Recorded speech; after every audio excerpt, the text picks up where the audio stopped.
ఇక్కడ పురావస్తు శాఖలో ఏర్పడినటువంటి 1990 సంవత్సరాల క్రింద కట్టినటువంటి దేవాలయం ఇది. ఇక్కడ రాతిని చూసినట్టయితే చక్కని తేజోదివ్యమానంగా ఇప్పటికి కూడా చెక్కు చెదరకుండా ఉంది. వెనకటి పురావస్తు 13వ శతాబ్దం అప్పటి శిల్పకళ ఉట్టిపడుతుంది. పద్మనాభ స్వామి అన్నీ కూడా చూస్తూ ఆనందహేళల్లో మునిగి తేలుతున్నాడు స్వామి. వెనకటి 13వ శతాబ్దం విండోస్ అండి, వెంటిలేటర్స్ ఇవ్వండి. ఇవన్నీ కూడా చాలా ఇంకా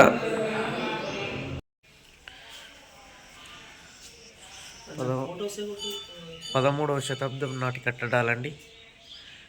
ఒక నిర్మాణాన్ని చూస్తే చాలా చక్కగా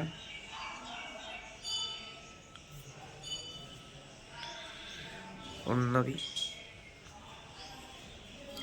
వీడియో తీయనిస్తలేరు స్వామి. ఇక్కడ దొంగతనాన తీసుడు అవుతుంది.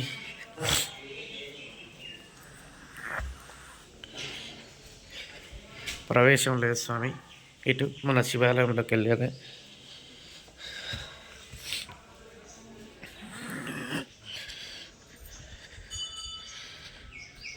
ఓం నమ శివాయ మహాదేవ శంకర. ఓం నమ శివాయ.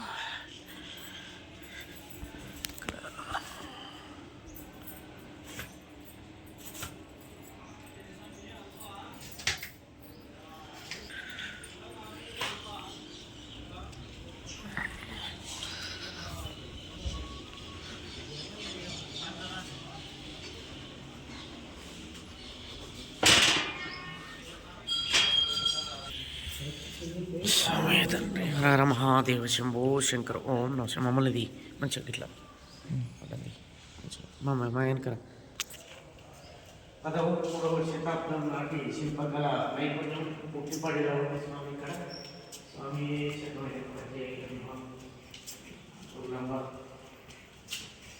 ఇక్కడ శివయ్య ఉంటాడు. అంత స్పీడ్గా వెళ్ళిపోతున్నాడు. మళ్ళీ అలాంటి శాసనాలు ఇవన్నీ కూడా అలాంటి పురావస్తు శాఖలో వెళ్ళినటువంటి శాసనాలు అండి. ఇవన్నీ జోగులాంబ శక్తిపీఠం కాబట్టి ఇక్కడ శాసనాలు ప్రతి ఒక్క దేవాలయంలో ప్రతి ఒక్క శాసనం ఉంటుందండి. అప్పట్లో నాట్యం ఇవన్నీ చూడండి. ఇవన్నీ కూడా శిలలపై చెక్కినటువంటి శాసనాలండి. ఇవన్నీ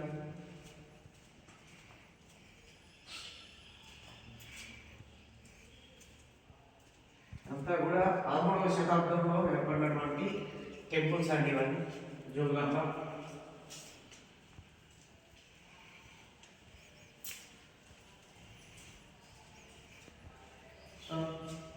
వీడియో బాగా చేసుకుంటాడు.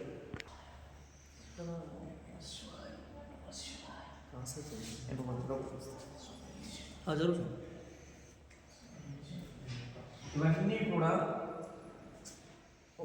ఒకనాడు అప్పట్ల యుద్ధాలు జరిగినప్పుడు ముస్లిం రాజ్యాలు ఏవైతే ఉన్నాయో నవాబుల కాలం నాడు గోల్కొండ వారి నుండి ఇవన్నీ కూడా శిథిలాలన్నింటినీ కూడా కూడగొట్టడం జరిగింది. మన హిందూ మతాన్ని అంతం చేయాలని ఈ హిందూ మతం ఏవైతే ఉన్నాయో ఆ దేవాలయాలన్నీ కూడా ముస్లిం రాజులతో కూలగొట్టింపబడ్డాయి. ఇవన్నీ తలలు చూడండి సార్. ఇక్కడ తల పలుగొట్టారు, ఇక్కడ తల పలుగొట్టారు. ఇవన్నీ కూడా ఇది కూడా చాలా నిర్మాణం అంతా కూడా మనకంతా ఇది. ఇక్కడ చూడండి సార్, ఎంత శిల్పకళ నైపుణ్యాన్ని కూడా మొత్తం హిందూ మతాన్ని అంతం చేయాలనుకున్నారు స్వామి. వీళ్ళంతా మన ముస్లిం స్వామి తండ్రి. ఓం నమ శివాయ మహాదేవ శంభో శంకర. పురాతన కాలం నాడు ఏర్పడినటువంటి శిలాయుగం నాటి ఇది శివలింగం స్వామి.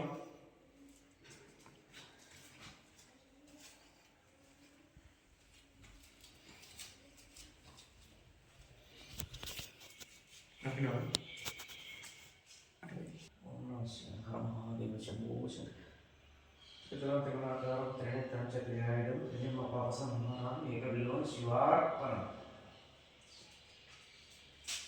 ఉంది స్వామి. ఇక్కడ ప్రతి టెంపుల్కి కానీ ప్రతి హిందూ దేవాలయానికి కానీ అన్నిటికి కూడా ఒక మనం ఇంటికి లాకెలాగా వేసుకుంటామో ఆ విధంగా నాగబంధం అనేది ఉంటుంది స్వామి. ఈ నాగబంధం అనేది శిఖరం పై వైపున ఆ స్లాబ్ అనేది ఉంటుంది, ఆ స్లాబ్కు చెక్కారు స్వామి ఆ నాగబంధం. దానికి సంబంధించినటువంటి శాసనం అండి వెనుక చూపెట్టాము ఇప్పుడు. ఇదంతా కూడా 13వ శతాబ్దానికి చెందినటువంటి శిలస్వామి. ఇదంతా కూడా మీరు ఇదివరకే చూశారు. ఇదంతా కూడా ముస్లింలు అయినటువంటి రాజులు అన్నీ కూడా ఈ మన హిందూ నాగరికతను, హిందూ రాతి కట్టడాలను అన్నీ కూడా మనకు ఆనవాళ్ళు లేకుండా చేద్దామనేటువంటి పట్టుదలతో హిందూ దేవాలయాలు ఎక్కడ ఉంటే అక్కడ అంతా కూడా కూలగొట్టడం జరిగింది. కానీ మన రాతి యుగంలో కట్టడాలు అంతా ఆషామాషి కాదు కాబట్టి ఇదంతా కూడా చాలా చెక్కు చెదరకుండా అలాగే మనకి ఇంకా కూడా కొన్ని యుగాల వరకు కూడా ఈ విధంగానే ఉంటాయి స్వామి. మనం ఇంకా స్వామి ఇప్పుడు ఉప ఆలయాలు ఏవైతే ఉన్నాయో అవన్నీ కూడా చూసాము. వాటి యొక్క శిలలు, నాగరికత అవన్నీ కూడా చూడడం జరిగింది. ఇప్పుడు ఇక్కడ అష్టాదశ శక్తి పీఠాల్లో ఉన్నటువంటి జోగులాంబ గద్వాల అమ్మవారిని దర్శనం చేసుకుందామండి. కెమెరా అలౌ ఉండదు ఇక్కడ, మనం వెళ్దాం ఇప్పుడు. జోగులాంబ అమ్మవారి చూపెట్టి పాసేనా పక్కన ఒకసారి స్లాష్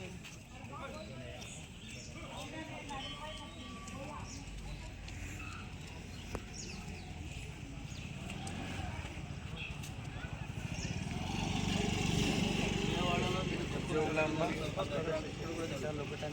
ఇక్కడ 5వ శక్తిపీఠం అండి. ఇది శ్రీ దక్షిణ కాశీగా పిలువబడుతుందండి. దీన్ని ఒకసారి మనం దర్శనం చేసుకుందాం. వీలైతే కెమెరాలతో తీద్దాం, వీడియోలు తీద్దాం. ప్రతిదీ కూడా మీకు చూపెట్టే ప్రయత్నం చేస్తాను సార్.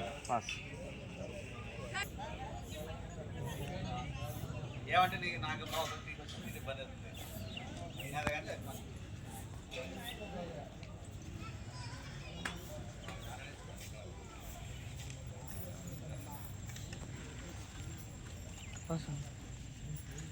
చూద్దాం. ఇటు ఇవన్నీ గోపురాలు కనబడాలి.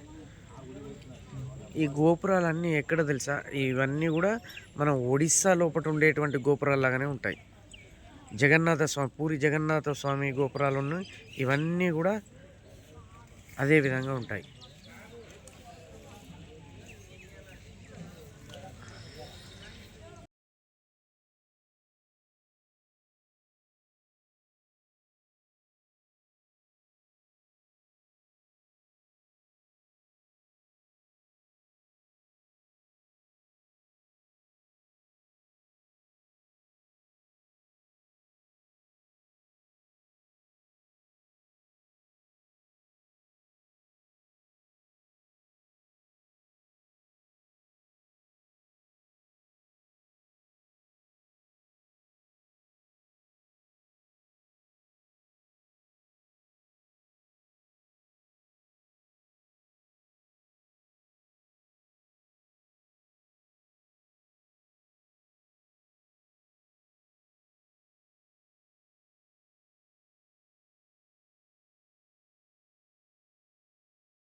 ఏడా ఉండలేదు.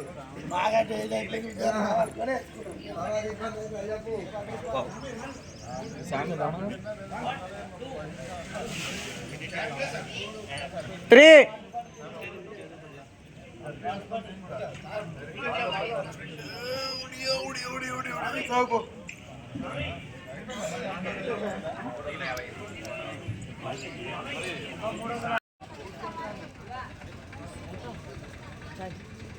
every moment you can capture it.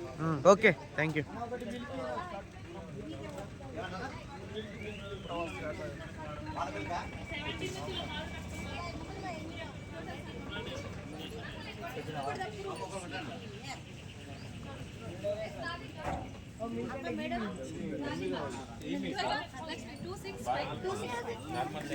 Normal ఉంటుంది సార్.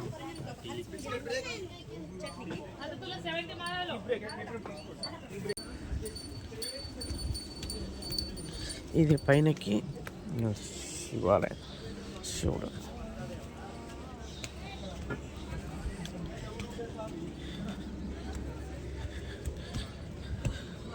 మా స్వాములందరూ మాకంటే ముందే వచ్చి చేశారు. ఇక్కడ ఇది ఎక్కి చూస్తే మనకు అన్నీ కూడా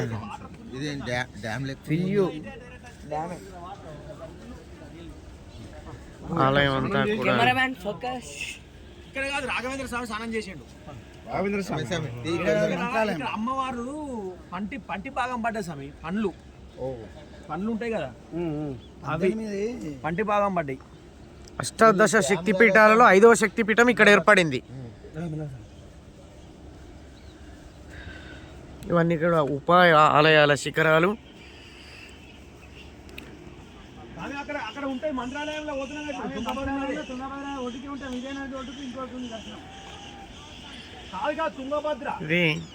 ఇది శివాలయం. ఇంతకుముందు మనం చూపెట్టినటువంటి ఇది ఇక్కడ ఉండేటువంటి ఆలయంలో ఆ కొత్త ఏర్పడక ముందు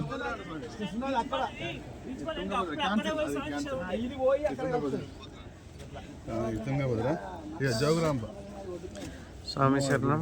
ఇది తుంగభద్ర నది.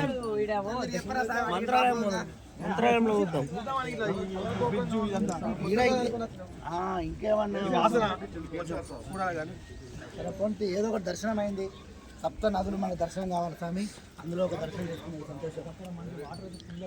స్వామి ఇక్కడ కాలకృత్యాలు ఏమైనా ఉంటే బాత్రూమ్ మూత్రం పోతే ఉంటే పోసి డైరెక్ట్ అక్కడ వాష్రూమ్ అక్కడ వాటర్ ఉన్నాయి కడుక్కోవాలి. అన్ని ఏది చెప్తాది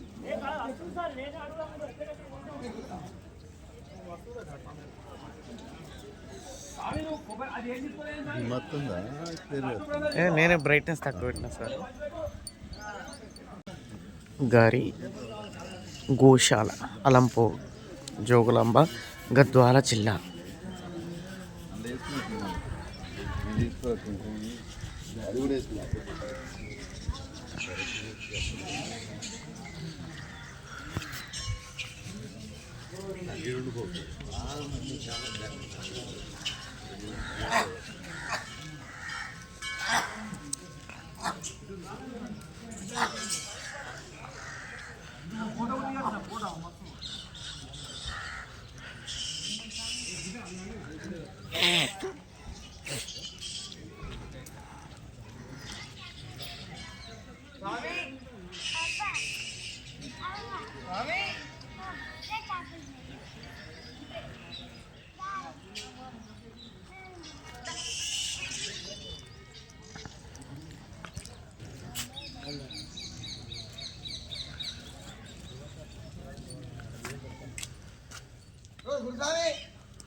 స్టార్ట్. ఇది ఉపాయ ఆలయమైనటువంటి జోగులాంబ శక్తిపీఠానికి సంబంధించినటువంటి ఉపాయ ఆలయం, శివాలయం. కాబట్టి ఇది అపవిత్రానికి గురైంది. కాబట్టి ఏ విధంగా అంటే ముస్లిం రాజులైనటువంటి నవాబులు వెనకట అవి ఏం చేశారంటే మన హిందూ దేవాలయాలన్నింటినీ కూడా ధ్వంసం చేశారు. ఆ ధ్వంసం చేయడం వల్ల ఈ నంది విగ్రహం అనేటువంటిది ధ్వంసమైంది.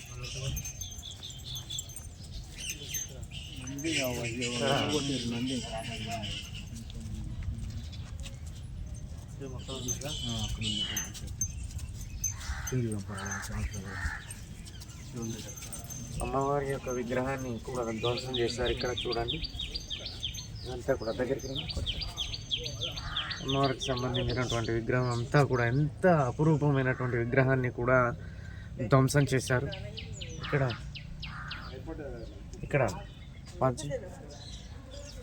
స్టార్ట్. వీర బ్రహ్మేంద్ర స్వామికి సంబంధించినటువంటిది ఇది. చుట్టూ కూడా వాటర్ ఉంటాయి కాబట్టి ఇక్కడ వాటర్ లేవు. శిథిలావస్థలకు వెళ్ళిపోయినటువంటి దేవాలయాలు కాబట్టి ఇక్కడంతా కూడా వాటర్ లేక అదే విధంగా ఉన్నాయి. పూజలు కూడా లేవండి ఇక్కడ. ఈ ఎంచేత అంటే ఇవన్నీ ధ్వంసమైనటువంటి అపవిత్రం చేశారు ఆ స్వాములంతా కూడా. అందుకొరకే ఈ దేవాలయాలు అనేటువంటి కేవలం మన పురావస్తు శాఖ ఆధారంగా తెలుపబడినటువంటి ఇవన్నీ కూడా దేవాలయాలు.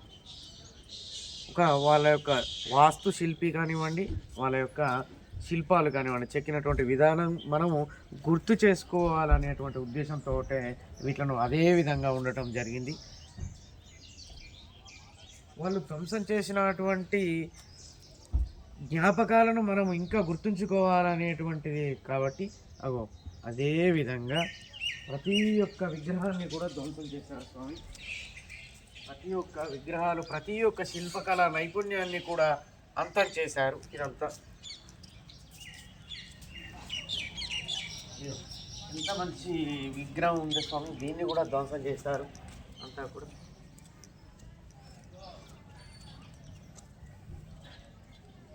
స్వామి ఇక్కడ వెళ్ళండి అసలు ఎంత మంచి శిల్పకళ నైపుణ్యం అండి ఇదంతా కూడా. చూద్దాం, అక్కడికి వెళ్దామా? వస్తారా మీరు? దిగుదామా? దిగుదాం. పాస్ చేసి దిగుతాము. పాస్ చేయి. పాస్ అయితే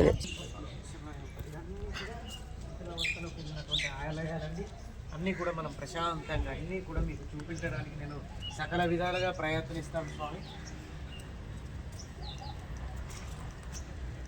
స్వామి అందరూ నా ఛానల్ను రామ్ ట్రావెల్ వ్లాగ్స్ అనేటువంటి ఛానల్ను మీరు సబ్స్క్రైబ్ చేసి, లైక్ చేసి, కామెంట్ చేయండి. ఇవన్నీ కూడా జూమ్ జూమ్ జూమ్.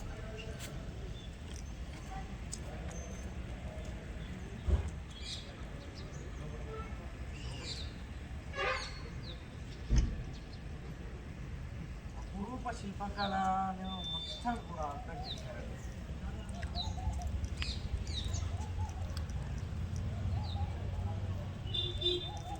మనం తుంగభద్ర నది ఒడ్డున ఒకటి శక్తిపీఠం అండి, ఇంకోటి మనం నెక్స్ట్ వెళ్ళబోయేది హంపి అండి. హంపి కూడా దర్శనం చేసుకుందామండి. ఈ తుంగభద్ర నది ఒడ్డున ఉండేటువంటి జోగులాంబ 5వ శక్తిపీఠం.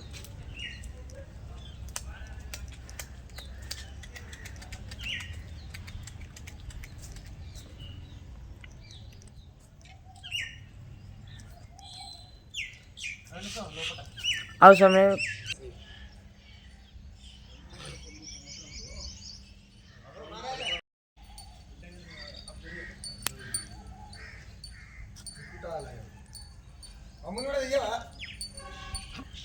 తీర్థం స్వామి ముంగళ్ళకి రండి, ఇటు రండి.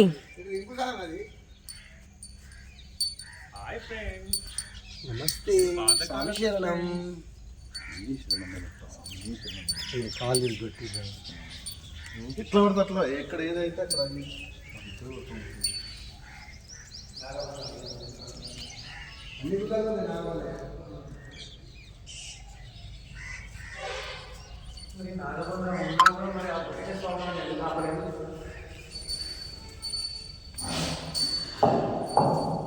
పైకి నాగబంధం ఉంది స్వామి. ఇక్కడ శివాలయం, ఈ నంది విగ్రహాన్ని కూడా ధ్వంసం చేయడం జరిగింది. ప్రతి ఒక్క శివాలయం రౌండ్ వేసుకొని శివాలయం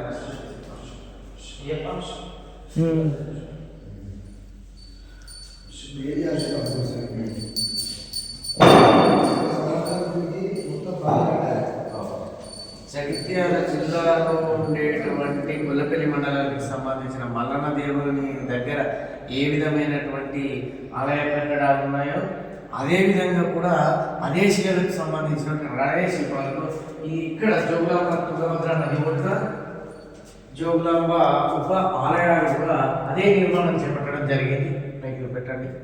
ఇదంతా కూడా ఇది పెద్ద పెద్ద శిలలతోటి చాలా 13వ శతాబ్దంలో నాడు ఇదంతా కట్టడం జరిగింది. ఇది మనం అంతా కూడా తెలిసిన మటుకు చెప్తున్నాను స్వామి. ఏమైనా తప్పులు చెప్తే క్షమించండి, నెగటివ్ కామెంట్స్ పెట్టకండి స్వామి గారు. ఇదంతా కూడా ఏకశిలా స్తంభాలండి స్వామి. ఇదంతా కూడా ఏకశిల స్తంభాలు, ఇవన్నీ కూడా ఒకే శిలతో చెక్కినటువంటి స్తంభాలు. ఈ అపూర్వమైనటువంటి శిల్పాలను ధ్వంసం చేయడానికి ఎలా ప్రసంగించి స్వామి వాళ్ళకి. స్వామి తండ్రి ఓం నమ శివాయ, మహాదేవ శంభో శంకర. స్వామి శివాలయం స్వామి. స్వామి స్వామి అక్కడ చేతాడు ఇరగొట్టి ఇక్కడ ఇట్లుంటుంది కదా వాటర్ పోసే ఇరగొట్టింది స్వామి. అదే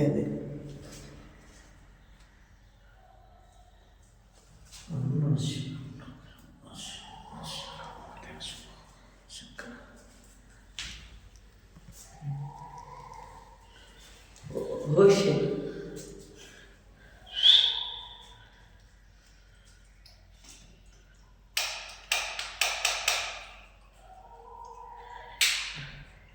నలుదిక్కులో కూడా నాగబంధాలు ఉన్నాయి స్వామి ఇక్కడ.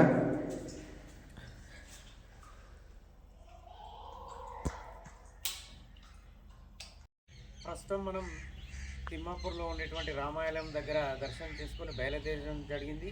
తర్వాత మనం అక్కడ నేరుగా వచ్చి సిద్దిపేటలో ఉండేటువంటి అయ్యప్ప స్వామి దర్శనం చేసుకొని అక్కడి నుండి నాన్ స్టాప్గా హైదరాబాద్ మీదుగా ఇక్కడ ఏముంది మన కృష్ణానది ఒడ్డున బీచ్పల్లి ఆంజనేయ స్వామి దగ్గర బస చేసి అక్కడి నుండి మనం అక్కడ దైవదర్శనం అయిన తర్వాత హారతిచ్చుకొని అయ్యప్ప స్వాములు అందరూ కలిసి మేము తుంగభద్ర నది ఒడ్డున ఉండేటువంటి జోగులాంబ 5వ శక్తిపీఠం ఇక్కడ జోగులాంబ గద్వాల అలంపూర్కు రావడం జరిగింది స్వామి తండ్రి. నెక్స్ట్ మేము ఇదే తుంగభద్ర నది వెంబడి అక్కడ ఉండేటువంటి మంత్రాలయానికి వెళ్తున్నాం స్వామి. స్వామి శరణమయ్యప్ప.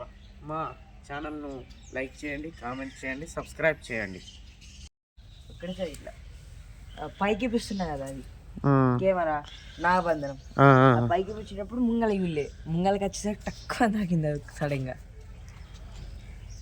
సాం చిన్న ఘోరంగా కడ యూడులు సాం దేవతలే తలలు తీసేసిల్లాడ.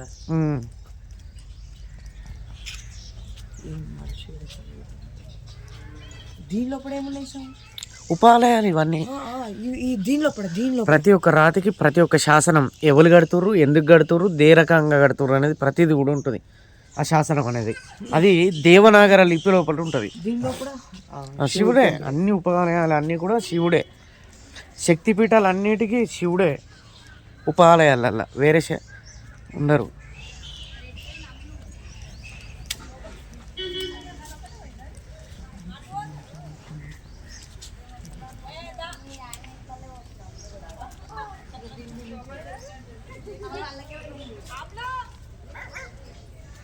మా కన్నెస్ అనండి.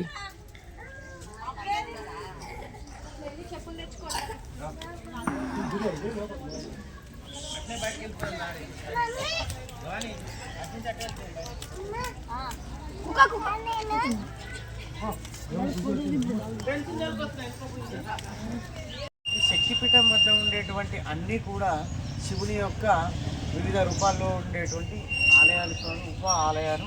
ఇక్కడ 1, 2, 3, 4, 5 స్వామి, 5 ఆలయాలు ఉంటాయి స్వామి. ఆ 5 ఆలయాలు అక్కడి నుంచి మొదలు పెడితే ఇటు స్వామి, అక్కడి నుంచి మొదలు పెడితే అక్కడి నుంచి 3వ యొక్క గోపురం అనేది కనిపించట్లేదు స్వామి. మీరు గమనించారు, 3వ గుడి యొక్క గోపురం అనేది కూలగొట్టడం జరిగింది, ధ్వంసం చేయడం జరిగింది. అయితే ఆ యొక్క అందులో ఉండేటువంటి గుడి యొక్క నాగబంధం ఏదైతే ఉందో మన భక్తులందరూ కూడా పురావస్తు శాఖ ఏదైతే ఉందో అది పురావస్తు శాఖ ఆ గుడికి సంబంధించినటువంటి నాగబంధాన్ని ఇక్కడ ఆర్కియాలజిస్ట్ మ్యూజియం ఇక్కడ స్వామి ఇవన్నీ కూడా ఇక్కడ పెట్టడం జరిగింది. నాగబంధం అనేటువంటి ఇంతకుముందు చూసారు, ఆ నాగబంధం అనేటువంటిది పైన ఉంటుంది, ఆ గుడి యొక్క పైన. ఆ గోపురం కింది భాగంలో ఇది కూడా మనం ఇంతకుముందు కూడబెట్టినటువంటి గుడి. ఆ యొక్క నాగబంధం అనేది ఇక్కడ ఉంటుంది స్వామి. ఓం నమః శివాయ.